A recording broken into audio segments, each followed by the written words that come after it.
এই শাবান মাসে প্রিয় নবী সাল্লাল্লাহু আলাইহি সাল্লামের একটা আমল আছে, বলবো আপনাদেরকে ইনশাআল্লাহ। কিন্তু আমলটা করার চেষ্টা করতে হবে। এই প্রমিস, এই ওয়াদা আমার সাথে আগে আসতে হবে। কারা কারা চেষ্টা করবেন বলেন, হাত তোলেন দেখি। আল্লাহ আমাদের সব ভাইকে আমলের তৌফিক দান করুন। আল্লাহ।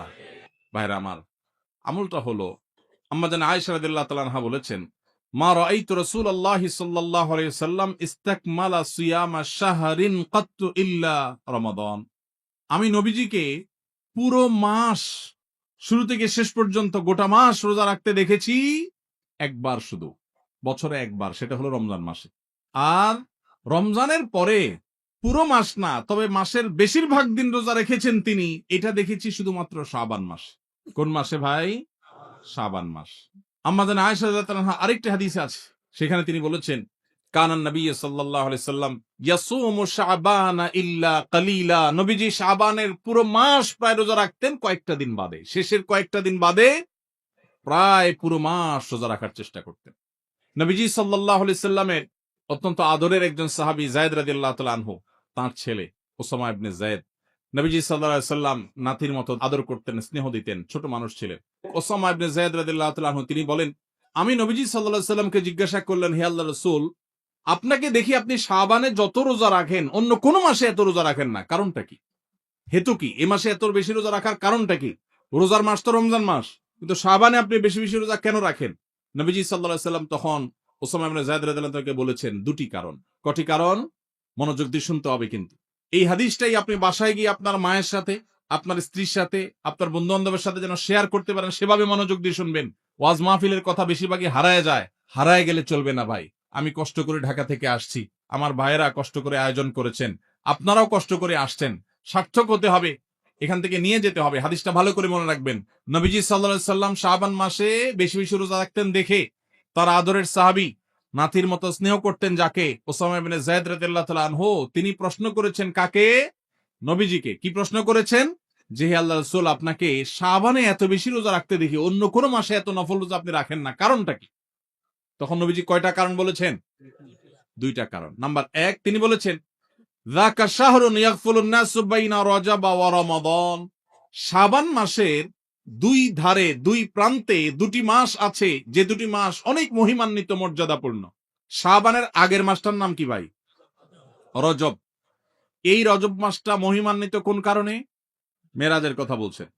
রজব মাসটা কেন মর্যাদাপূর্ণ, কেন এর মর্যাদা বেশি? দেখেন, এত বড় মাহফিলের দু চারজন মানুষও জানেন না, দু চারজন মানুষও জবাব দিতে পারেননি, একজন থেকেও আসে নাই অডিয়েন্স থেকে। স্টেজ থেকে এক ভাই বলেছেন, দেখুন, রজব মাসের মর্যাদার কারণ হলো সম্মানিত 4টি মাস আছে। কোরআনে আল্লাহ তাআলা সূরা তাওবায় একাধিকবার এ সম্পর্কে আলোকপাত করেছেন। আল্লাহ বলেছেন, ইন্না ইদ্দাতাশ শুহুরি ইনদাল্লাহি 12 শাহরান ফি কিতাবিল্লাহি ওয়া খালাকাস সামাওয়াতি ওয়াল আরদ মিনহা আরবাআতুন হুরুম।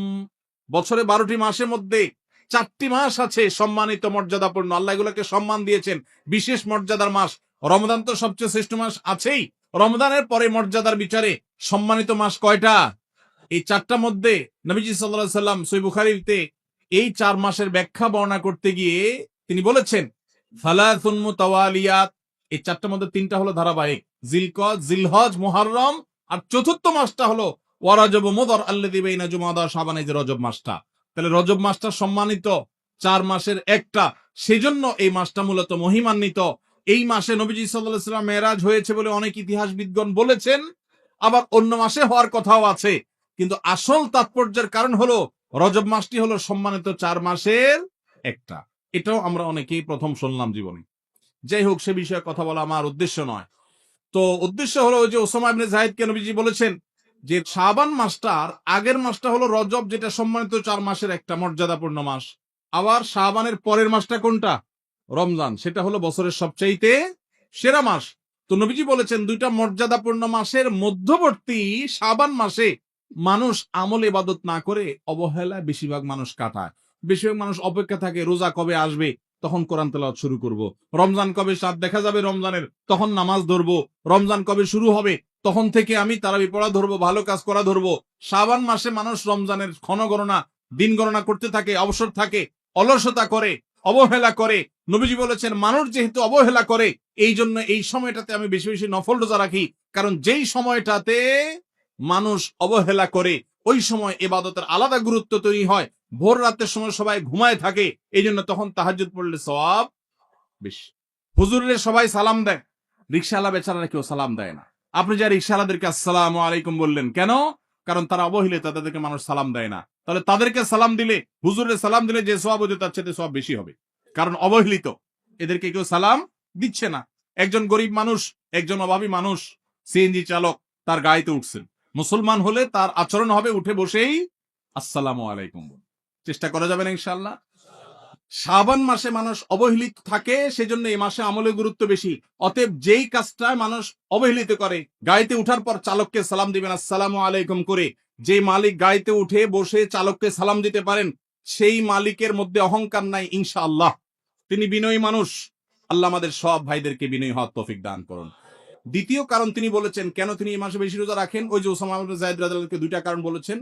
এর মধ্যে একটা হলো শাবান মাসটাতে মানুষ আমল ইবাদত একটু কম করে, কারণ রমজান আসবে আসবে বলে অপেক্ষা করে, সেজন্য তিনি এই মাসে বেশি বেশি আমল করেন, কারণ অবহেলার টাইমের আমলের গুরুত্ব একটু বেশি। দ্বিতীয় কারণ হলো তিনি বলেছেন ওয়া হুয়া শাহরুন তুরফাউ ফীহিল আমালু ইলা রাব্বিল আলামিন, শাবান মাসে বান্দার আমলনামা আল্লাহর কাছে উপস্থাপন করা হয়, ফেরেশতারা রিপোর্ট জমা দেয়। ফাউহিব্বু আন ইউরফা আমালি ওয়া আনা সাইম, নবীজি বলেছেন আমি চাই আমার আমলনামা যখন ফেরেশতাদের কাছে পেশ করা হবে তখন আমি যেন রোজাদার থাকি। কারণ আপনি কোথাও চাকরি করেন, সিরিয়াস ডিউটি করেন, একবারও আপনার বস আসে না, একটু মোবাইলটা মাত্র হাতে নিছেন ফেসবুকটা টিপার জন্য, আর তাকায় দেখেন পিছের দিকে বস এসে দাঁড়াবে, মেজাজটা কেমন লাগবে বলেন? খারাপ লাগবে না? আর আপনি অন্য সময় যাই করেন না করেন খুব সিরিয়াস মুডে কাজ করতেছেন, পিছনে তাকায় দেখেন মালিক এসে দাঁড়াবে, কলেজেটা শান্তি হয়ে যাবে না? যাক মাশাআল্লাহ, এই বেচারা এসে আমরা যখন কাজে দেখবে বলবে বাবা খুব ভালো মানুষ, তো বেতন বাড়বে, তাই না? নবীজি সাল্লাল্লাহু আলাইহি সাল্লাম বলছেন যে আমি শাবান মাসে বেশি বেশি নফল রোজা এই জন্য রাখি, ফেরেশতারা আমার সারা বছরের আমলনামা আল্লাহর কাছে রিপোর্ট জমা দেন, সারা বছর কি করেছি না করেছি তার সব হিসাব জমা দেন। আল্লাহ যখন আমার হিসাবের প্রতি মনোনিবেশ করেন, ওই অবস্থা যদি আল্লাহ সুবহানাহু ওয়া তাআলা তিনি দেখতে পান যে তার বান্দা আমি রোজা আছি, তাহলে আল্লাহ একটু অনুগ্রহ করবেন। এই জন্য আমি এই মাসে রোজা রাখি। তাহলে নবীজি সাল্লাল্লাহু আলাইহি সাল্লাম শাবান মাসে রোজা দুইটা কারণ পাওয়া গেল। এক তো হলো গাফলতির সময় সেজন্য তিনি রোজা রাখতেন, দ্বিতীয়ত হলো এই মাসে বান্দার আমলনামা পেশ হয় সেজন্য তিনি রোজা রাখতেন। এই দুই কারণ আমাদের বেলায়ও আছে না নাই? তাহলে আমাদের রোজা রাখা উচিত না উচিত না? চেষ্টা করব তো ইনশাআল্লাহ।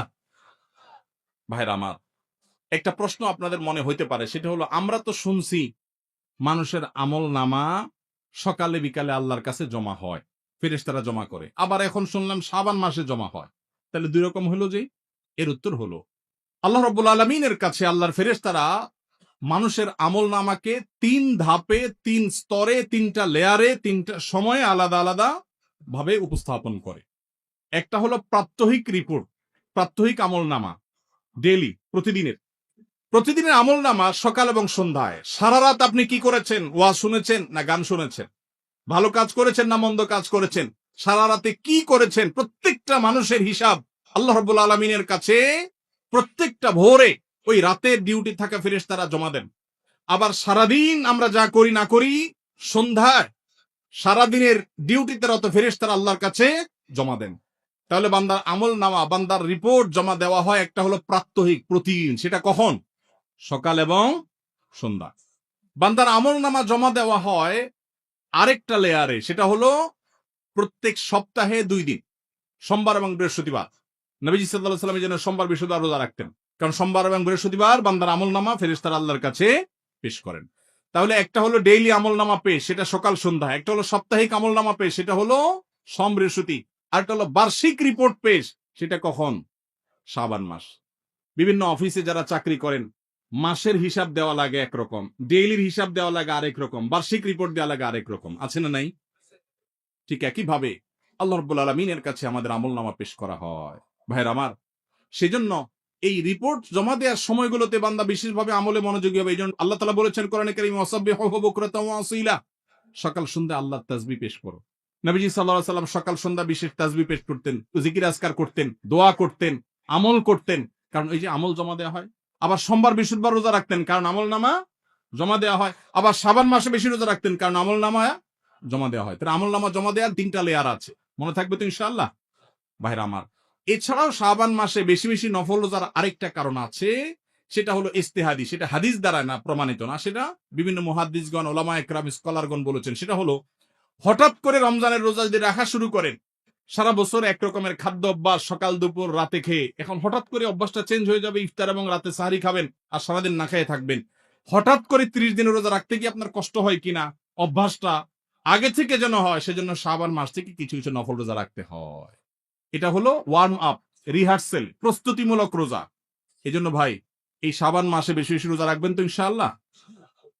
পুরো মাসের প্রথম 15 দিন 20 দিন রোজা রাখার তৌফিক যদি নাও হয়, অন্তত একটা রোজা হইলেও নবীজির সুন্নাত আমল করতে গিয়ে আমরা কারা কারো করবো একটু হাত তুলে দেখি। একটা হইলেও রাখবেন ইনশাআল্লাহ, নিয়ত করছেন তো ইনশাআল্লাহ। সবে বরাতেরটা না, ওইটা বাদে একটা হইলেও রাখবেন, নিয়ত করছেন তো ইনশাআল্লাহ। আল্লাহ আমাদের সবাইকে আমল করার তৌফিক দান করুন। এই আমলটা যদি আপনারা করেন ভাইরা, হারিয়ে গেছে সমাজে, আলোচনা নাই, সেজন্য আমি আলোচনা করলাম। বিলুপ্ত হওয়া আমলগুলোর একটা শাবান মাসে বেশি বেশি নফল রোজা। চর্চা নাই, আমল নাই, আলাপ নাই, মানুষ ভুলে গেছে। আপনারা যে ঘরে ঘরে রাখেন, মানুষ জানবে, সুন্নাহটা জিন্দা হবে, ঘরে ঘরে আমলটা শুরু হবে। আপনি অন্য মানুষকে বলবেন একই কথা, তাকে উদ্বুদ্ধ করবেন, তাহলে নবী সাল্লাল্লাহু আলাইহি সাল্লামের ওই হাদিসের ফজিলত পাবেন। আপনি মৃত সুন্নতকে জিন্দা করলেন, সেই সওয়াবটা পাবেন। চেষ্টা করা যাবে তো ইনশাআল্লাহ। তো এই মাহফিল থেকে আমি সামারি করছি, কথা তো অনেকই বললাম। দুটি জিনিস অন্তত আমরা সবাই সংকল্প করে নিয়ত করে যাব। মা বোনরা যারা শুনছেন, আপনারা যারা শুনছেন, সবাইকে বলছি, একটা হলো আজানের জবাব দেওয়ার কথা বলেছি, আর একটা হলো শাবান মাসে বেশি বেশি নফল রোজা রাখার প্রকার। 2টা 4টা 6টা ভাইরা আমার, রোজা রাখলে মরে যাবেন না, মনে হয় যে সারাদিন না খায় কেমনে থাকবো। যারা নিয়মিত নফল রোজা রাখেন তারা জান পানির মতো সোজা, কোনো ব্যাপার না, আল্লাহর রহমত। একটু চেষ্টা করলেই হয়, একটু হিম্মত করলেই হয়। চেষ্টা করা যাবে তো ইনশাআল্লাহ, নিয়ত করা যাবে তো ইনশাআল্লাহ। আল্লাহ আমাদের সবাইকে আমলের তৌফিক দান করুন। আসুন্নাহ ফাউন্ডেশন, উম্মার স্বার্থে সুন্নাহর সাথে।